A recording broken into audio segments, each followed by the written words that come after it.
it's Froggy, and I'm back again with another episode of Women of Zal. So, we've got some options here. I'm going to go to my office again because I did see that Zula was an option, so maybe we can go ahead and answer her questions. You took your seat and for the next several minutes got right to work. And then you recall a certain person that you want to spend time with. I can't spend time with Liz. Velvet, Culliver. Let's go back to Artemis.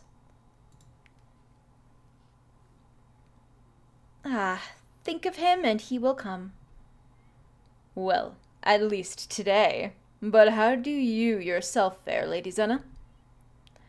Better. Sorry for the abrupt way we left off last time. No worse for wear. You doing all right? Let's apologize for last time.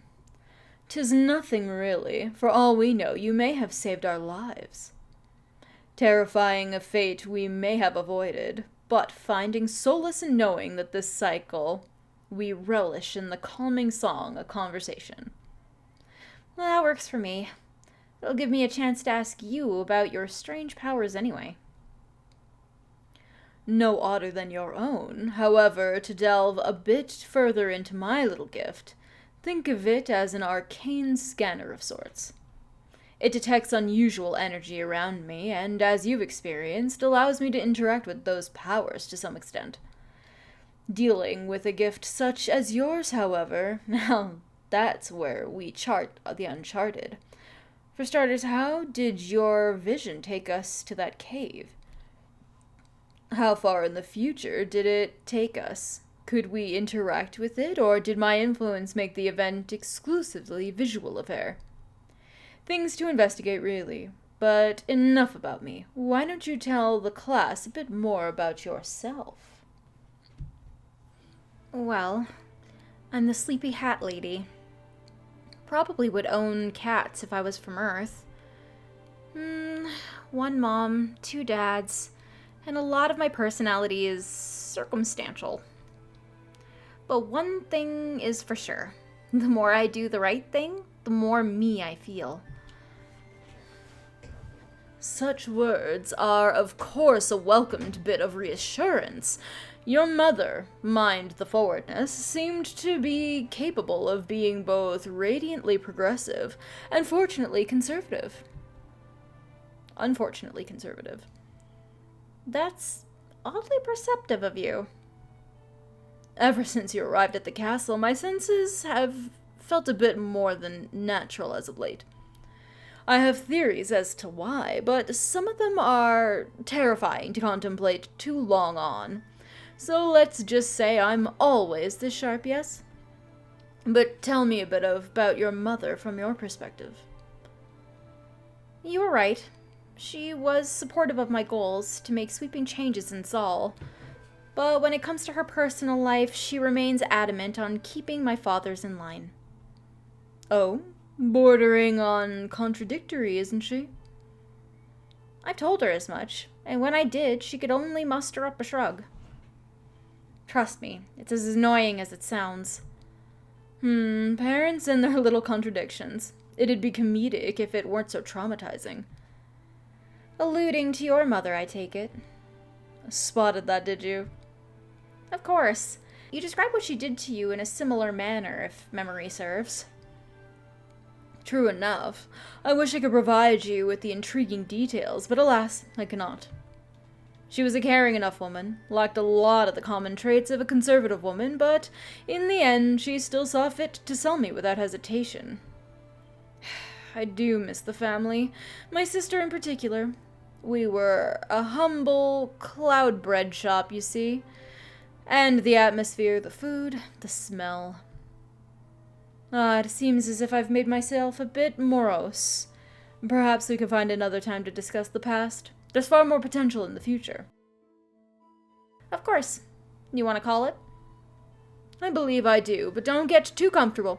I will return in a few cycles' time to resume our little exploration. I trust you'll be ready. You know it. Hopefully there's no cave involved, but if there is, I will be better prepared. Then we adjourn until then. The two of you parted ways for the cycle. A what? Selfies. Kalanis told me about them. You just sort of angle your phone, and with a button press, it'll capture the visual it shows you on the screen.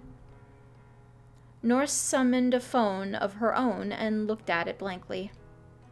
This little thing can copy images it sees? Is it magic? Earth science, so sorta. And what is it you're about to show me? Oh, we're gonna create an image with the two of us featuring in it. Oops, that is, if you're okay with it, and want to. I see now. A moment of time captured forever, featuring yourself and an old soldier you happened to admire. Yes, exactly. Consider me curious. Lead the way. The giggling shrill that came out of Axay as she got close to Nor was unmistakably unique. After she closed the small gap between them, she angled her phone up and both of them looked at Axay's camera. Axay was already grinning with unrestrained glee, and Nor, although unsmiling, did have a curious and unbothered gaze. She blinked so many times it was a miracle they didn't need to retake the picture. Axay showed Nor the picture before giving her space again. It's looking a lot like Earth up here these days. Send me the image when you have time. Oh, shoot. Woo. There we go. Does that mean we can exchange numbers? Just don't expect me to be much of a talker. Of course.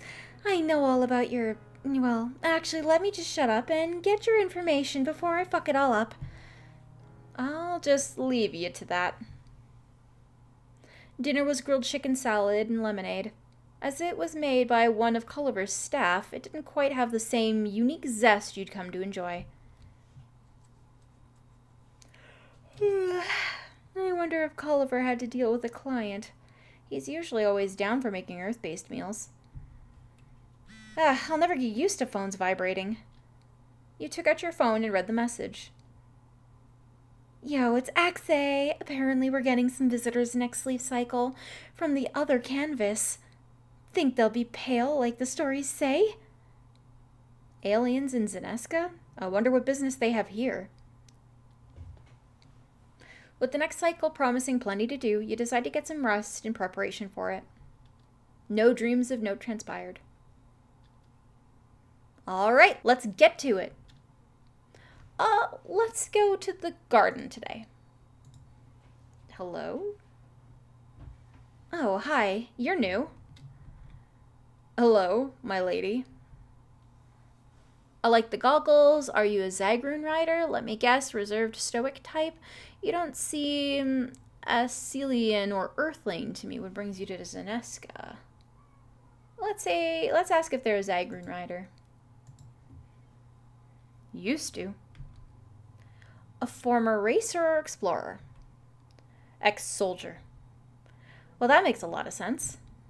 Well, I'll see you around, I think. You decided to head further inside and take a seat where Amicia usually stays. To your surprise, you ended up going to sleep and waking up only when it was time to eat. Hello? If you're not like your mother, then why don't you do more to stop her? Spoken like an individual who has never in fact met my mother. Oh? Are you telling me that the General of Zal can't stop an old soldier from being a horrible mark of existence? That is exactly what I am saying, and you would do well to spare the hostilities for her. See how far your sense of justice carries you when you're in her presence. Consider the conversation over and my patience for you thinned. Do pace yourself better in the future. Well, it was worth a shot. Well, hello, new face. Did you just get into a confrontation with General Zula, of all people? What's General Zula's mom like? Yes, I suppose I did. Couldn't be helped, Miss... Senna. Name's Nane. I know it's pretty dicey to talk to a general that way, but she lets her mom get away with too much. If I had a parent like Yixa Stone, I'd have to cut ties, burn bridges, and still publicly shame her for being a generally horrible individual. You've heard about her treatment of men, right? She either uses their bodies, then disposes of them, or ignores men altogether. At least that's what I hear about her. General Zula did little to disprove this. Are you thinking of confronting Yixa about this directly? If she were here, sure, but I can't. I guess there's nothing that I can do until more opportunities present themselves. Sorry, you have a complete stranger just ranting and raving at you. I'll leave you be. Maybe a good meal and better sleep will help clear my head a bit. Oh, all right. Later? Nene gave a flicking motion of the hand and parted ways. You made your way to the kitchen to enjoy pizza, but overindulging in it made you tired and had you swiftly making your way to your bedroom. Pizza again? Seeing new faces in the castle sure is weird. I wonder if I'd allow people to come in if I became matriarch. Things to sleep on. After falling asleep, you had a dream of Valamir listening in on a conversation from the quiet side of a cracked door. You don't know what he heard, but whatever it was made him sigh and cave into a smile. At least that was a peaceful dream. And I'm going to go ahead and end this episode here for today, I think. I hope you guys enjoyed it. If you want to see more videos from me, don't forget to like, comment, and subscribe. Thanks for watching.